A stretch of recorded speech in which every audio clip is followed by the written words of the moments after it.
Bonjour à tous et bienvenue dans ce nouveau numéro de Cap vers la Canne. Lors de l'épisode précédent, lundi, c'était une représentation du peuple Maasai. Le peuple Maasai, pour ceux qui ne savent pas, c'est une célèbre tribu qu'on retrouve au Kenya. Donc vous l'avez compris certainement, aujourd'hui nous allons parler du Kenya.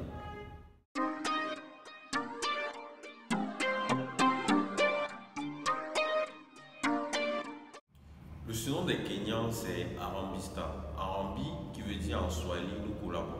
Ce concept a été mis sur pied par le premier président kenyan, j'ai nommé Jomo Kenyatta, qui voulait une nation unie où les populations allaient œuvrer ensemble, main dans la main.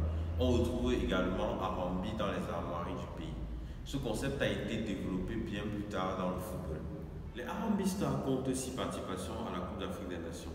Lors de leurs 5 dernières participations, ils n'ont pas réussi à franchir la phase de groupe. Pour la petite histoire, l'équipe a été coachée par le champion du monde français Bernard Lama en 2006. Il tiendra juste 2 mois à cause des problèmes liés à la fédération.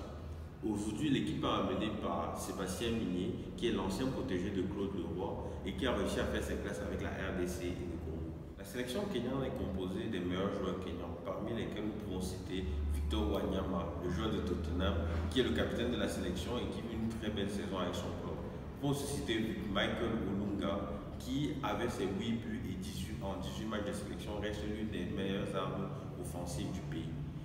La sélection est composée aussi des joueurs qui évoluent dans le championnat local. Le championnat local qui est composé des équipes telles que Gor Mahia, champion du Kenya en 2018 et qui s'est qualifié pour la phase de groupe de la Champions League africaine. Merci à tous de nous avoir suivis pour ce nouvel épisode de Cap vers la Canne. J'espère que vous avez apprécié. Continuez à liker et partager les vidéos au maximum. Pour le prochain épisode, vous savez, l'indice se trouve juste là-haut. Donc je vous invite à regarder et à suivre mon doigt.